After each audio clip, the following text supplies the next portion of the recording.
I'm not messing up Chrissy's link, am I? No, you're good. You just Okay, good. We're just teasing you. I can take it. All right. So good morning, everybody. My name is Jen Jones. I'm the VP of Career Development, and I am super excited for us to kick off another Accelerate Alumni success story. I think, learning from those who have been in your shoes recently and kind of taking in everything they've done to get their business up and running is truly a great way for you guys to pick up some new ideas and just, kind of learn from, people that were just sitting where you are and that have really taken off with their career and have just kind of dove in and done an awesome job with getting their career off the ground and up and running. So I'm going to hand it over to Steph. Stephanie Eckhart is our Director of Career Development for our West York Accelerate Center. Hello. It's good to see you guys all on here this morning. Today, I'm super excited to introduce to you Chrissy Colonna, who after 6 months in the Accelerate program, graduated from our West York Center in February of 2020, right before the COVID shutdown. And then right after graduation, things shut down. The industry and the agents really took a hit. And, kudos to Chrissy. Rather than letting it get her down and out, she actually went all in during that time. She participated in all of the training meetings that were offered as a bridge while everybody kind of couldn't do their regular course of business, and dove into her prospecting strategies. And it has made all the difference in her business during and following the COVID quarantine. So she'll be sharing today what she did and how it impacted her. So what I would like to do is to start kind of back from the beginning. Things initially kind of started out a little bit slower than I think what you had anticipated coming into the business. So I wanted to ask you, what would you say your biggest challenge was? So I'm not actually from the area. I grew up out in the Pittsburgh region. Also, I had to learn a whole new dialect because I didn't realize you don't say nebby or buggy. Yeah. So new dialect. And I didn't really know people out here either. So I went to college at Messiah, which is where I met my husband, and then moved down to Dover with him. And so I knew no one in Dover or really in York. I knew, I think, 2 people that went to Messiah from York, and that was it. So a lot of it was just finding new people and networking because I knew no one. Yeah. And so that was a big struggle, was not having those contacts immediately available to you. So what did you kind of start working on initially to expand your network? So initially I did open houses all the time. We did, because I would just reach out to agents in my office and be like, hey, do you have any houses I could do an open house with you? Even if they didn't send anything out, I would peruse their new listings of big listers in my office. And I would be like, hey, do you have an open house scheduled for this house yet? Can I do one? And pretty soon they would just if they had a new listing, they would just send me a text or an email saying, hey, can you do this for me? So that was a big thing for me. And then just reaching out to everyone that I could possibly meet. So I have 2 dogs. I would take them for walks. I got a couple of real estate funny shirts, keep calm and let me sell your house and stuff like that. And I would wear those for walks and start to get to know my neighbors. I started actually right around this time last year, I guess, because we were getting ready for Halloween. Mm-hmm. I did I think your official start date was August. Yeah. Yeah. So just before fall. Yep. So pop bys with the neighborhood and trying to get to know them more. And then I didn't realize there was a whole neighborhood group already on Facebook that I was invited to then. And then we kind of got known as the bike people because we're big cyclists. So yeah, networking with the neighbors and stuff like that. Yeah.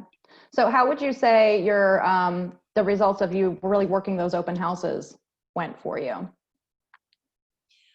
It was fantastic for me, but it took a lot of work because like immediately when I got home from the open house, I would put everyone in my CRM. And then after that, I would like either that night or the next day, depending on what was going on, I would send them a thank you note for coming and say, you know, if you need any like help, need anything, just reach out, throw a business card in that note and send it off. I would also like, I can chat to a brick wall. It was really easy for me to just like talk to people at the open house. And a lot of times I'd be like, oh, you know, why are you moving? What are you looking for? And like, I got so many signed up for a Sage search just from the open house. And then so from that, we started their home search a little bit more in depth. Mm-hmm. Okay. And then prior to the COVID shutdown too, I know you did a lot of work with for sale by owners as well. So what was your strategy and how do you feel about that process for you? So the first couple I reached out and I was like, the first like probably 2 or 3, I was like, hey, have you ever thought about listing, like almost right off the bat? And they're like, nope. And I was like completely out the door, like before I even got a foot in. Strategy didn't work for me. I'm also like, I hate being on the phone. I know it's like a really big part of the business, so I've really pushed myself on that, but I hate it. I'm much better in person. So I was like, all right, you know what? I'm not good on the phone. I fumble around. So I'm just going to try to get to like meet the people and talk to them. So then I kind of switched the strategy to, hey, you know, I'm working with a ton of buyers. I don't have any, because I didn't want to like lead them on with false hope saying, hey, I have a buyer. Can I come see it? Mm-hmm. So it was just general. I have a ton of buyers. I'm always working with new people. So is there a way that I can just come preview? Because the market's so crazy right now. Even before the shutdown, things were going fast. So it was just, can I come see your house? And then I know everything that's on the market. And then from that, I would follow up with like a card saying, hey, thanks for letting me see your house. If you have any questions, feel free to reach out. And while I was there, I was also talking to them about like the seller's disclosure and all of the paperwork and stuff like that. And a lot of times I would bring along a seller's disclosure that they could have, but I would also bring along like an agreement of sale and like other like kind of intimidating paperwork. Smart. Yep. Overwhelm them with the contract. Yep. Like, here's what you can expect. And I was like, I just wanted to make sure that you had like a heads up of, you know, there's a lot of legalese in this. And so like, I just want to kind of briefly touch through a couple things in here and like touch on the seller assist, because a lot of them like don't even know that exists. And then like they see it and they're like, oh crap, agents can do that to us. And they start getting overwhelmed with like all of the things are in the contract, or like going over the inspection negotiations and stuff like that. And the time periods and time frames, and kind of start getting them like, oh, this is a lot of work. Are you doing that like in that first visit, or is it kind of like over multiple stops? So the first one, I would just like show them the contract and kind of give them a copy of a blank contract and say, look, read through this. If you have any questions, let me know. And I would also give them the seller's disclosure and say, look, agents are going to be asking for this. You might just want to fill it out. That way I'm helpful with the seller's disclosure and not just mean. Yeah. Then afterwards, I would try to, a lot of times I got their number from Zillow and stuff like that. And so I would call them and say, hey, did you have any questions with the contract? Did you have a chance to read it yet? And then point out a couple things. So it was a lot of follow-up, a lot of touch base. And it wasn't all at once, because then they're like, I don't even want to deal with you anymore. You don't have anyone for me. Like, why bother? So the first one, like I would go see the house, send the thank you note right away afterwards. And then probably like 2 weeks later, I would touch base, say, hey, have you gotten a chance to read this? Look through it. Any thoughts? And then if they had, great, we could discuss it. If not, I would say, hey, just some things to point out, be aware of this. And then 2 weeks later, I'd call them again and say, hey, anything coming up? How's it going? I know, and a lot of times I would throw in stuff like, I know we're having trouble finding homes and houses are flying off the market and stuff like that, just to say, look, the market's still moving. It's not stagnant. Trust me, this is just you sitting there. Mm-hmm. And stuff like that. And a lot of times by that point, you can get a feeling of if they actually want to work with you or if they don't. Mm-hmm. And at that point, I would kind of decide if I want to keep going with them or if not. So how many contacts do you think that you made overall towards for sale by owners, and were you actually able to secure any of them? Including the first couple that I was like, hi, do you want to list your house? We cannot count those. Don't count those. those. Were practice. That was practice stuff.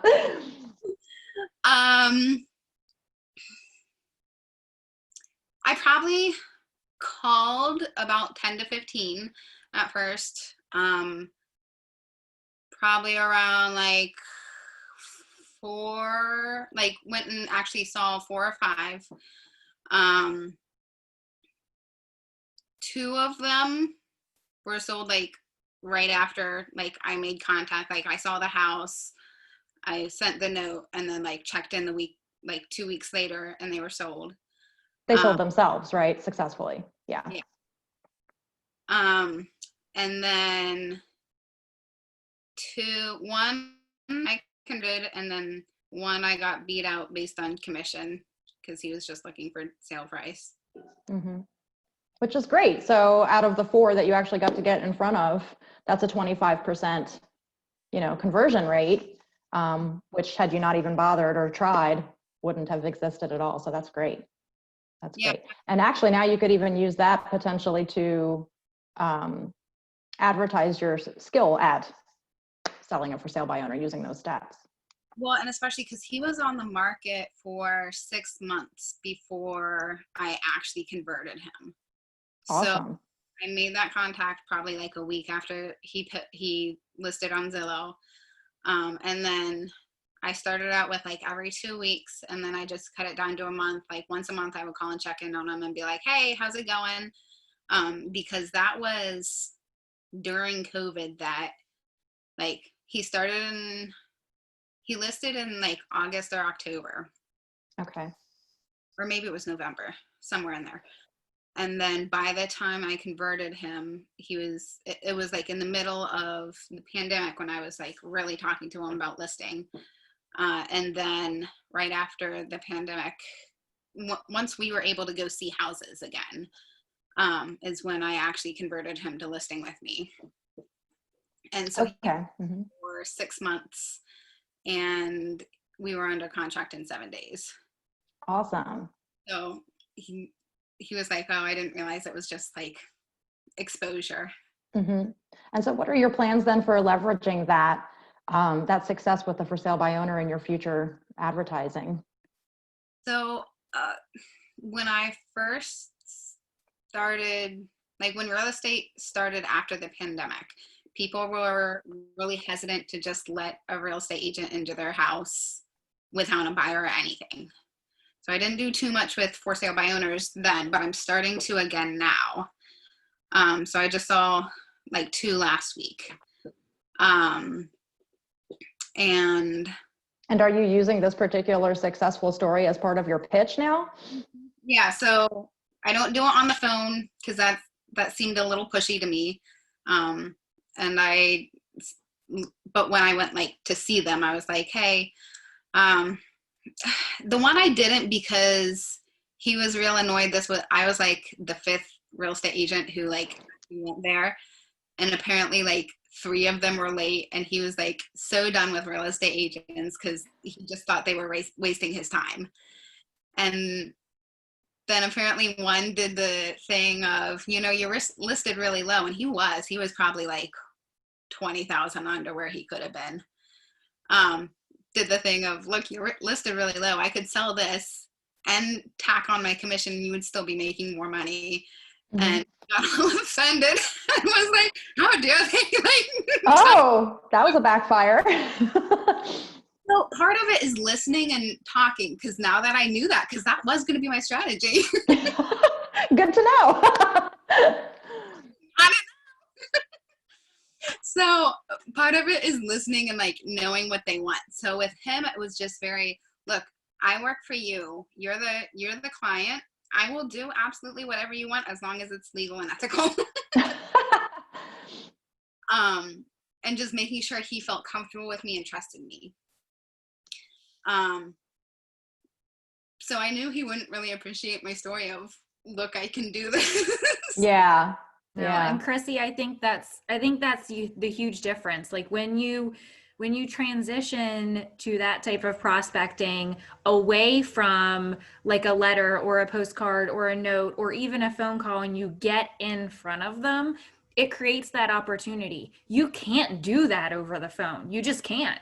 Like it doesn't work that way. You have to be in front of them. You have to connect with them, and they need to feel that from that interaction. So I think that's a big thing. I do think, we all struggle with getting on the phone. We all struggle with getting in person, but I think just from what you're sharing, like it's making a significant difference. Yeah. When I go out, it's always listen more than I talk, because you're going to find out way more about what they need in an agent. And, sometimes I've gone away from like listings and like from for sale by owners, like, well, I'm not the best agent for that job. It's like, this is not a relationship that's going to work out. And that's a great point. That's a fantastic point, really. Because when you think about it, it's not a failure then, that was your choice. Right. And I would rather walk away at the beginning and not waste all that time trying to get them than like struggle getting them and then kind of fight my whole way through the transaction. Because with that time that I was doing all of that, who knows how many other transactions I could have done. Right. So then COVID happens. You're just starting to get going with the for sale by owner and working these open house leads and everything. And now we're shut down for, close to 3 months. And like I said, I was so impressed with the fact that you really took that as an opportunity and not as a defeat. So what did you kind of decide at that point was what was right for you in your business, while you were down? So part of it was I have a husband and 2 kids and 2 dogs. So I would just like hide myself in the office completely away from everyone and be like, I'm not dealing with any of y'all. And I really did a lot with my action plan, because you, like right at the beginning of COVID, I think you did a class on like using your CRM in the, what's that, customer center or whatever.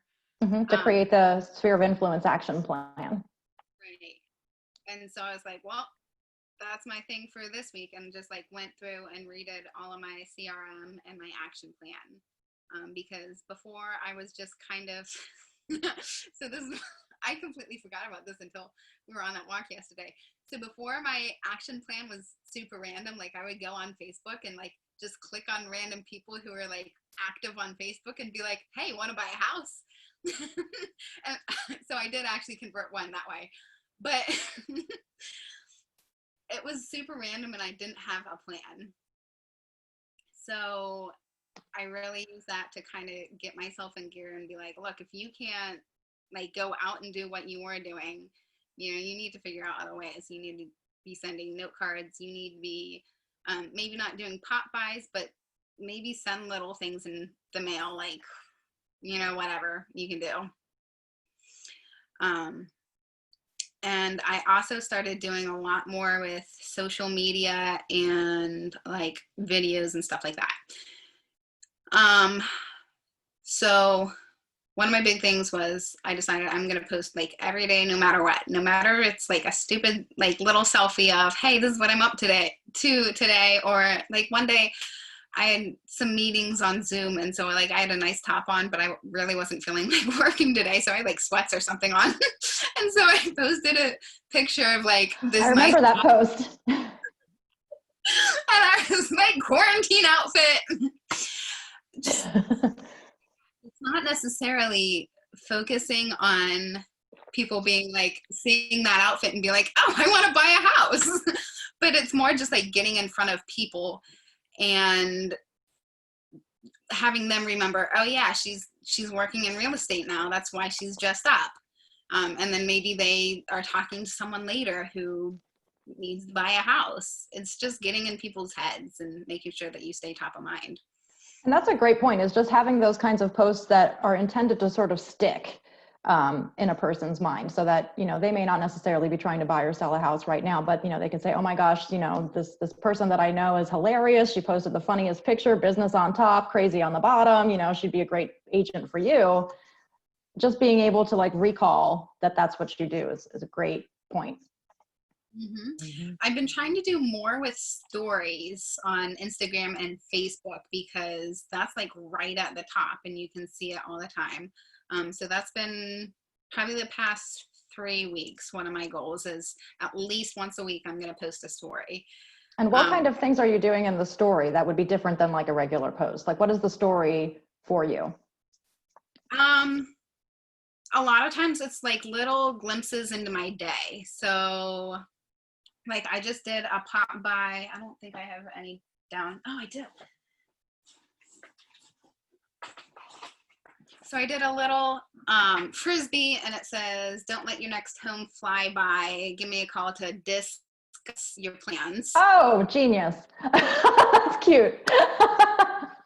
And then I have business card stickers, which is actually like fantastic, because you can put those things anywhere, and they stay.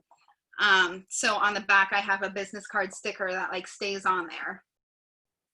That's so cool. That, yeah. So even if they take the front, and I have a business card taped along with the thingy with the little pop by tag, and I have that taped to the front. So like, you know, it took me, I had 100 of them because it was cheaper to buy Frisbees by the 100. So I had 100 Frisbees to like tape little things on and put stickers on the back. And so we're big cyclists, as you might tell from the stuff in my background. But the Tour de France was on while I was doing that. So I did a little video of like me surrounded by Frisbees and sticker, like the back of the stickers, watching the Tour de France. And I was like, this is my night. So it's just like kind of glimpses into my life that I don't necessarily would think people would really be interested in. Like necessarily as a post. Like the quarantine outfit thing is funny. Like I think it makes a good post, but like that, who gives two craps about it? Like, so. Hey, Christy. So with these Frisbees, like, how did you decide who you were gonna give those to? And then how did you, like, so you had referenced your action plan and your strategy for that. How did it fit as a piece of that strategy? Who did you give those to? And like, what is the additional follow-up you're doing after with that group? So I live in a neighborhood in Dover that actually like, we have like a big dichotomy. We have like really old people who are about ready to die in their homes, and we have really young people with young kids.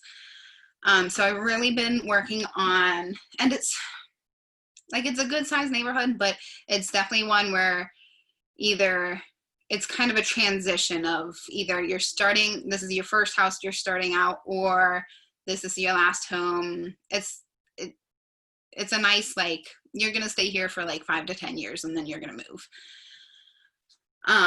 So I've really been farming the neighborhood because a lot of homes have been here for a while, and I have a feeling that they're probably going to sell soon. And so I've really been focusing on farming the neighborhood and kind of talking to people in there. and because we have such a huge like kid population that like even the older neighbors will like, a lot of them keep candy in their pockets when they're going on their like daily laps around the or dog treats. One sweet old couple, I love them. The guy always has the dog treats and the lady always has the candy. Cracks me up. But like stuff like that. So I know even if I give it to them, they're gonna have someone that they can give the Frisbee to. And you know, if it gets left at the park, someone at the park might pick it up, and then it has the sticker on the back that has my information. Say, the best part is that the sticker doesn't go anywhere. It travels with it. It's awesome. Did you find, just on the same Frisbee topic too, did you find that ordering a large bulk of them gave you some motivation to make sure that you got through all of them? Yeah. So I did the same thing with candy too. Like last Halloween I did, you know those caramel apple pops where they're like a sour apple in the middle and the caramel around the outside? They're my favorite. So it was real tough not to eat them and just do us a Popeye. I'd be like, 20 done, I get one for myself.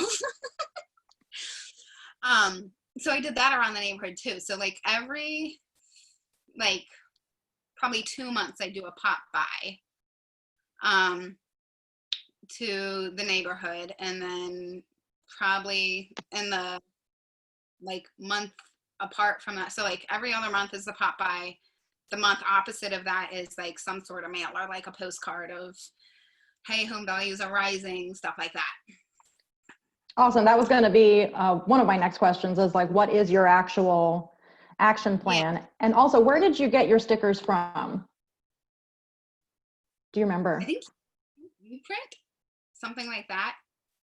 What was it? So I think Uprint. It's like just the letter print. I think, I'm not positive, but I love coupon codes. So I'll search like sticker coupon codes or stuff like that and just see where I can get the best price and just kind of shop around. And then I make all of my own artwork and social media posts and everything like that in Canva. I love Canva because you can make GIFs, like the little movie social media thingies and everything on there. So I'm obsessed. What was the original question? Oh, where did I get those stickers? So yeah, I create all of the stuff in Canva, and then I just download the like sticker size I want and then search for it and see what I can get the best price. Awesome. And then back to the other question too, about what your actual action plan is. So is it always just pop by and then mailer, or is that specific just to that neighborhood and you do other things for your sphere of influence? Yeah, so that's just for my neighborhood. I have my sphere grouped into, I think, four categories, because I do it on the 4 like quarters of a year. So I'll do like call, text, call, text, note. So once a month in the quarter, I'll do a call. Once a month in the quarter, I'll do a text. Once a month in the quarter, I do pop by. And then I have 4 groups, so I rotate them out. So like group A is doing the pop by this month, group B is doing the call this month, group C is doing the note card this month, and maybe have another call group or something like that. Okay. So that's my sphere, and then I've been really trying to farm this neighborhood just to get my name out with my neighbors. So that's the either mailer or pop by. Gotcha. And now we have a question in the chat box asking, when you post on social media, is every day the goal just to get your name out there? How do they know that you're a realtor, and how do you get them to your business side to like Facebook page? So I have my business page, and then I have my personal page.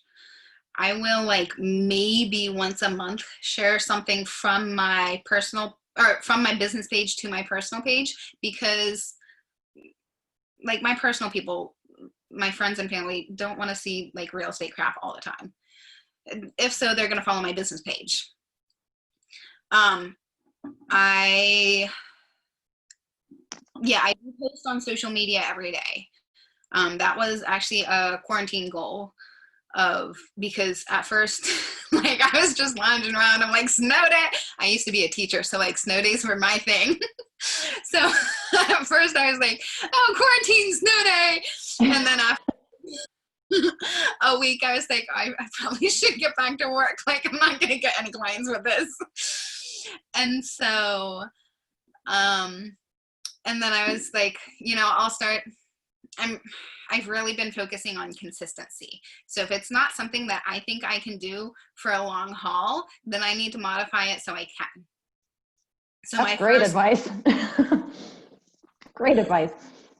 It's all about making systems work for you. Dolly actually got me started on the Miracle Morning.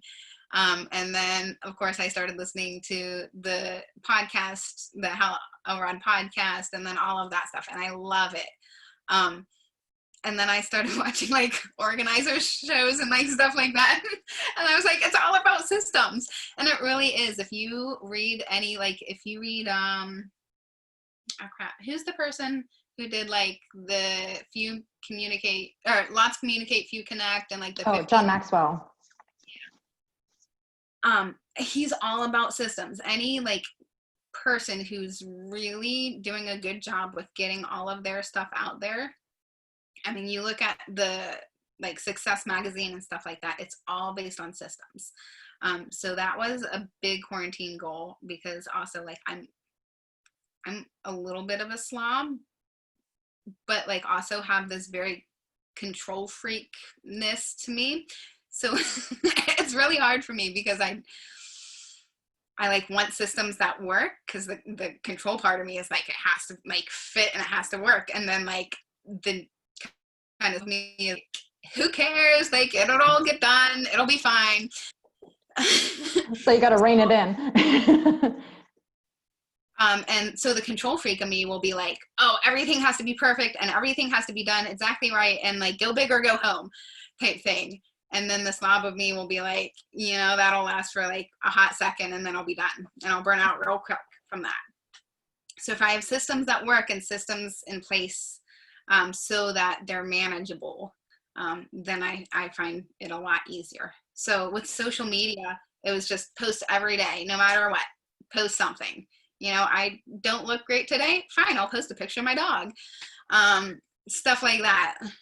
Which is actually a great segue, because I was going to say to you, like, what do you post on a day-to-day basis? So now we'll talk about your videos here shortly, but just overall for the plain posting, the cutesy funny things that you mentioned about like the tops and the bottoms being different and the dog and that kind of stuff. But, to Chuck's point in the chat box question, like, how do you really get them to know that you're a realtor, and what kind of realtor type posts do you do in addition to that?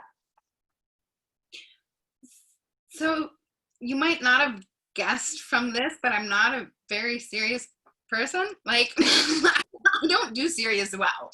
So I'm not one that's gonna just be real estate business all the time. Even like when I'm working with people, it's a lot of fun. It's a lot of laughter. And that's really how I build relationships. And so a lot of my posts are like funny, of like, it's Taco Tuesday, let's talk about getting you a house, or stuff like that. Or like, there's a really great taco place in Dover that just opened up. And so I did a Taco Tuesday with him, and I was like, this is a fantastic place. He actually catered my wedding. And so this is a fantastic place. Like, trust me, like if we use him for our wedding, we need business. He's great. And getting people involved like that.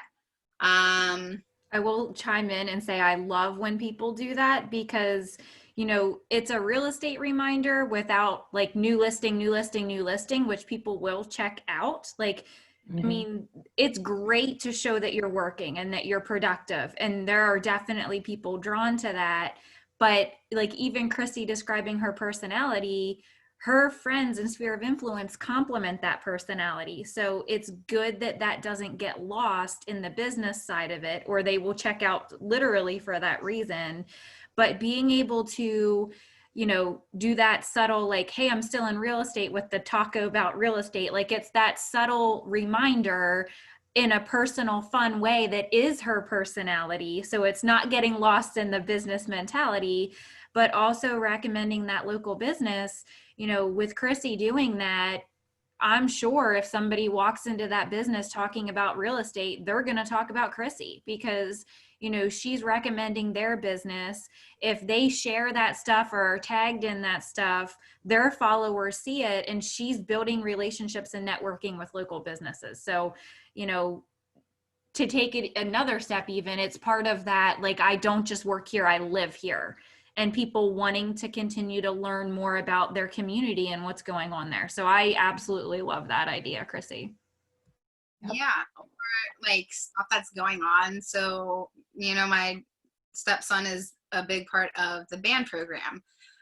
So I'll, like, last year I was doing a bunch of, like, oh my God, I try to make fudge for them. Fudge is hard. So that It's very hard. I gave up on making fudge, and I was like, I'll just go and, like, volunteer at the booth and sell the stuff. I'm sure they appreciated that switch. It was not even fudge. It was not recognizable. So, I did a post about, like, working at it was the Dover Community Firemen's Carnival or something like that.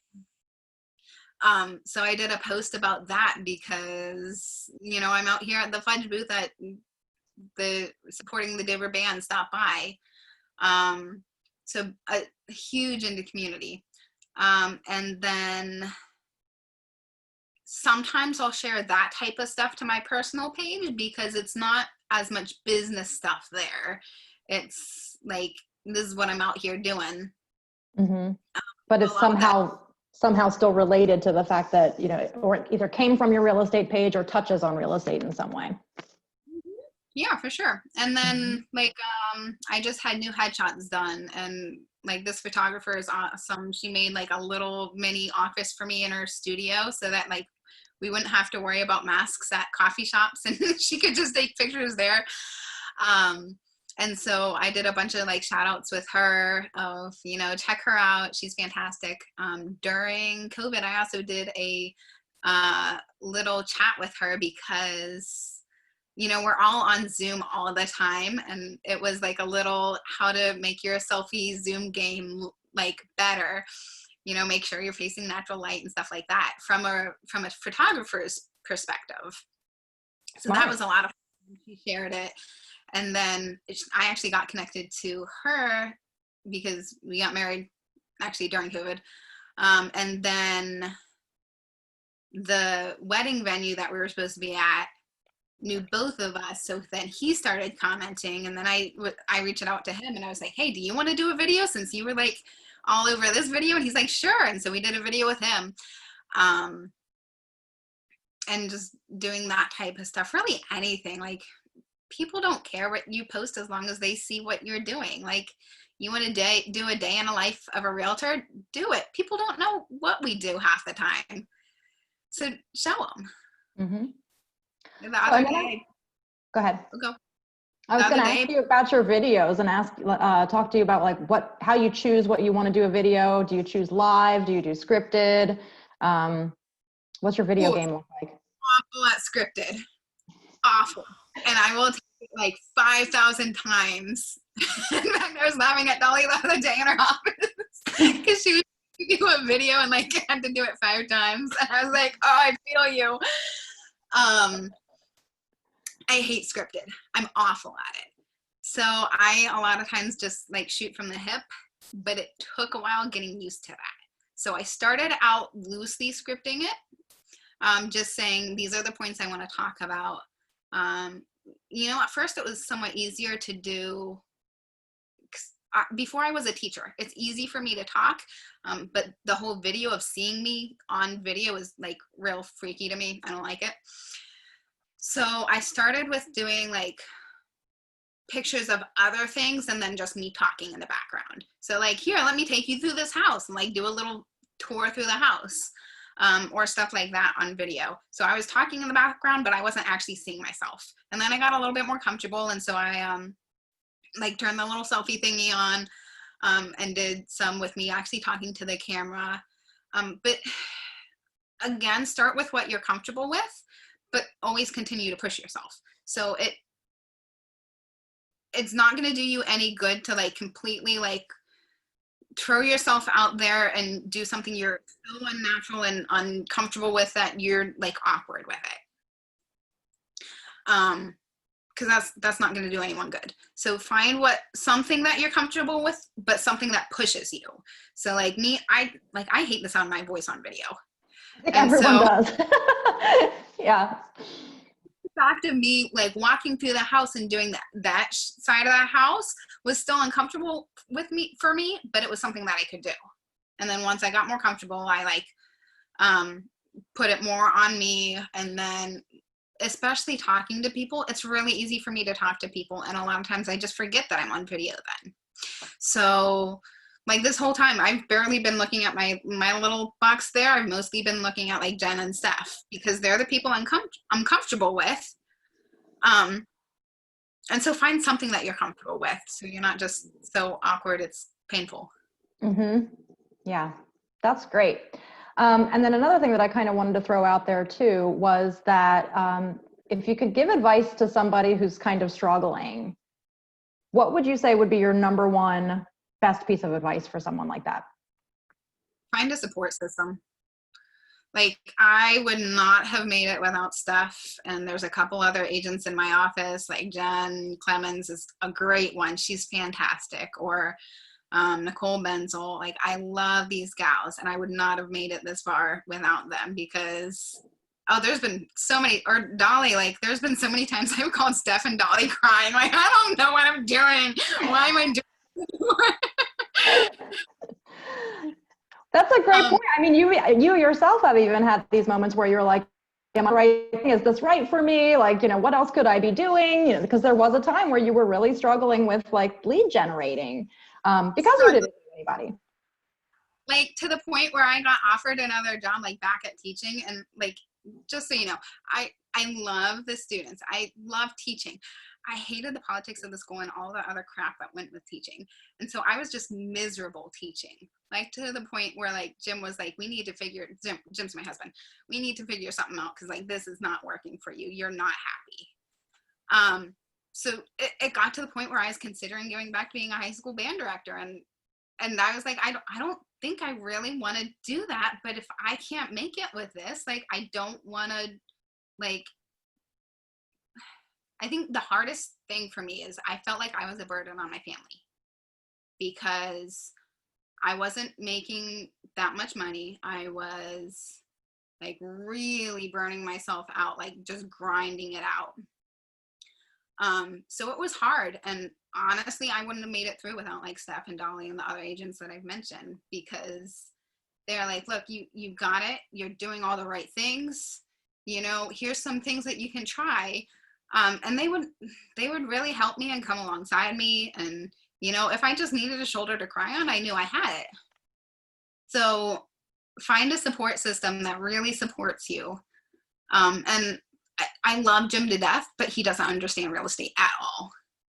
So it was really hard for him to understand what I was going through and the emotional roller coaster that real estate can be.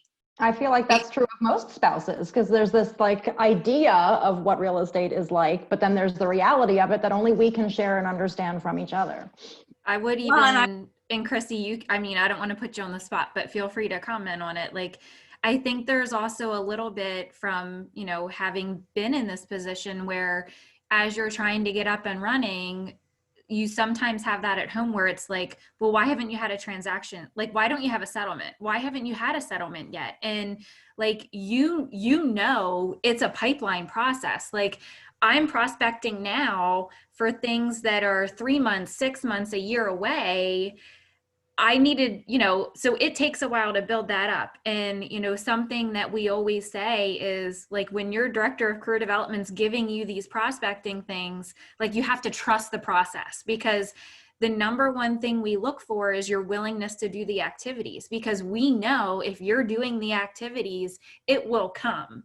But when you're not in real estate, you don't understand that. Right. And it was And also when you're trying to get through the grind and you're getting down on yourself, it's even hard for yourself to understand that. You know, you start to not trust the process. Yeah, go ahead. music before, so we like understood what we were talking about, and we could come home and we would talk work for like hours, which was not a healthy relationship thing, but we would, and we understood where work was for each other. Where like with this, he has no clue. Like I could be on a high one day from getting a listing, and then the next day, like my transaction's completely falling apart, and I'm not sure if this thing's going to settlement. And like be like, I don't know what's going on, and he'd be like, well, didn't you just get a listing? And I'm like, it's not the same thing. Different day, different situation. So yeah, and he's very supportive, but he doesn't know.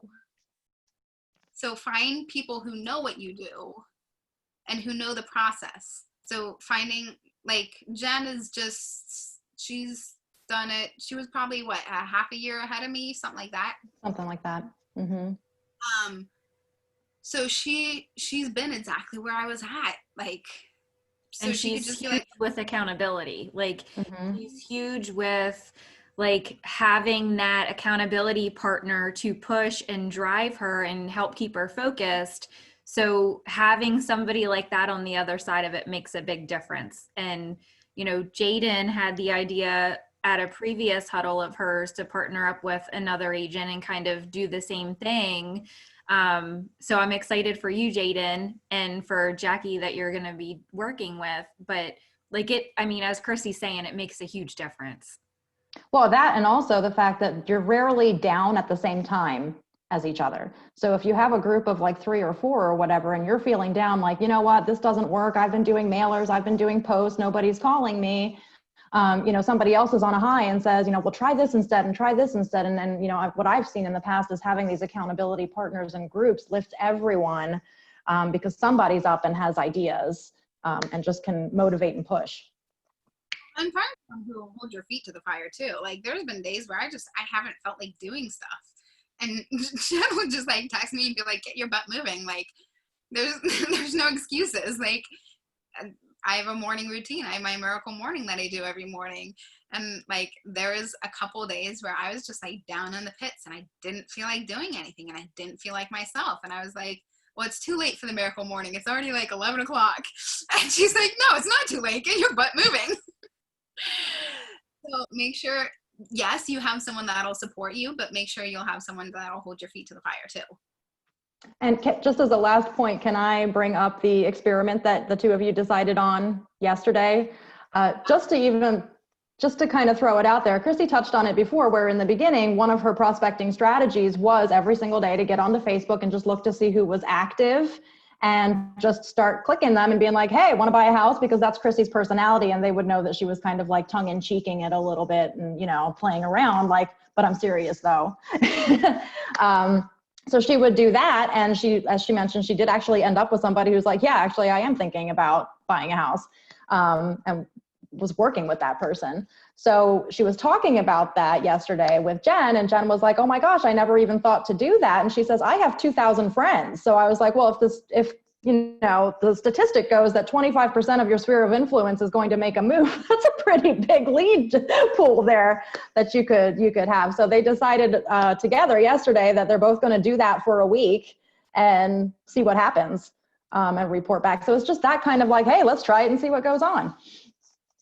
Mm-hmm. Yep. This is Dolly. Can you hear me? Yep. Okay, so this is good to know, so I can help keep them accountable with that little task. But good to know. But one of the things I think that is really cool about Chrissy is the consistency.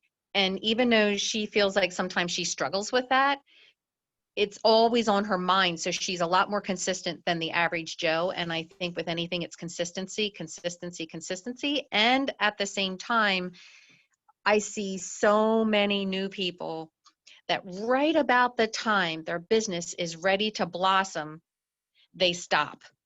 Mm-hmm. And they go, oh, maybe I need to get another job, or maybe I need to join a team, or maybe I need to do this.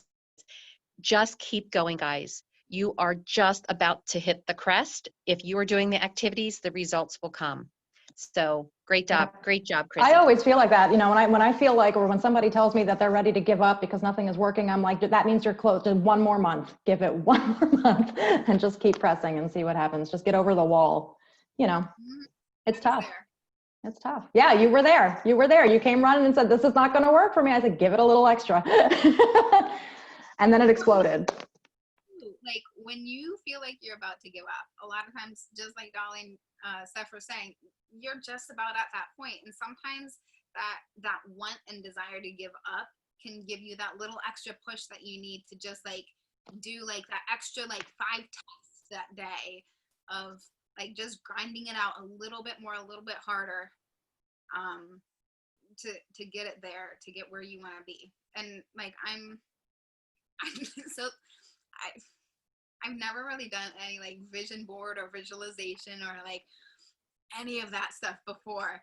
And then the one day in Accelerate, Steph was like, we're making a vision board. And I was like, what are you smoking? But it's so true. So I spend like 5 minutes every morning just seeing where I want to be, who I want to be. Like, am I putting my best foot forward to become who I want to be? Not just like the agent I want to be, but like as myself, am I who I want to be? Because if I'm not becoming who I want to be, I'm not being authentic, I'm not being true, and my clients are going to see right through that. That's a great final point. I love that. Does anybody else have any questions, burning questions that they wanted to ask Chrissy? You can unmute or put in the chat, whatever. Go ahead. My stuff is in the chat. My what's it called? Your Facebook page. Mm-hmm. Yeah, and I'm on Instagram, and I think that's about it. But if you want to steal anything from there, go for it. I'm an open book. If you have an idea that you like, steal it. You know, I came from teaching where it's all about collaboration, and we were like the master thieves of everything. So just go for it. If you have a question, something I posted, or want to know how I did something, shoot me a message. I'm pretty open. Melissa's asking, what's your Instagram link? Can you put that into the chat box too? Closing with Chrissy. Jen's on it. Jen's already on it. Let's see if we can capture that link and throw it in the chat box for everybody too. Yeah, it's cool to hear. I was like, and then if you guys just want to click the links, they'll open up into your browsers while we're in this meeting before we shut it down. And then that way you'll have them even when we end. It'll all be open and ready to go.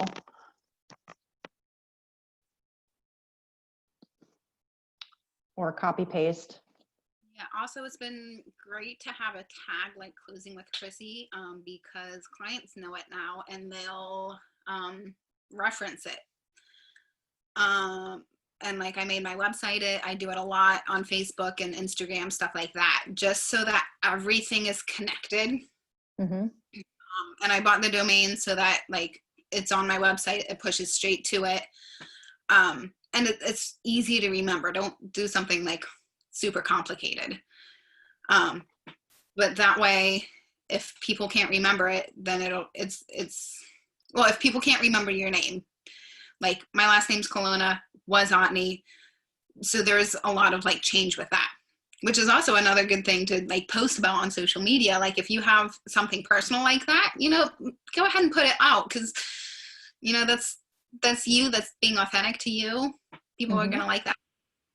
Yeah. But find something consistent that you can do throughout all of your stuff. Yep. Awesome. Okay. Well, if nobody else has any other questions, Jen, you want to do some final thoughts there? No, I mean, like the way I would summarize that is, you know, consistency is key. Find core people that not only compliment you and your goals, but like Chrissy said, and exactly how she said it, will hold your feet to the fire and will get you out of bed and hold you accountable. But you need those people. Like, you need those people, you know, whether it's in your personal life or your professional life. You know, those are the people that drive you and make you want to be a better person. And in your professional aspect of it, it's the people who will keep you going when you do hit like a downturn or you're having a rough day. So I think it's important in all aspects. And then to tie into the consistency, like, I think the big thing is the follow-up. I mean, you know, Chrissy knows she does not love being on the phone, but she also knows a text and a postcard's not going to cut it. So that's why, you know, all of her strategies include a text, a call, getting in front of them, getting there in person, especially with a FSBO who's already like the toughest sell out there. So she's starting with that. And I know that's not a natural thing, especially as we get into younger and younger generations. And I'm the first to admit it. And, you know, you just got to do it and you got to get through it. And every single time you do, it's going to be easier. But to get you through it, it's going to be 100 times more impactful. So what would have taken you 20 text messages can be done in one call. What would have taken you 2 calls and 20 text messages can be done with one in-person, you know, connection. So it does make a huge difference. And I think it's super significant. So I would just say, Chrissy, thank you so much for sharing with us what's worked for you, for motivating us to keep going, letting us know that it's okay to have those moments because we all go through them and that's just part of it. But, you know, getting us to see the other side of it with it, which I think is, you know, equally as important. So thank you so much for your willingness to share. I really appreciate it. Yes, absolutely. Thank you. And thanks everybody for joining and taking time this morning. Awesome. Yep. Have a great day, guys. Thanks, Steph. Yep. Bye, guys. Yeah.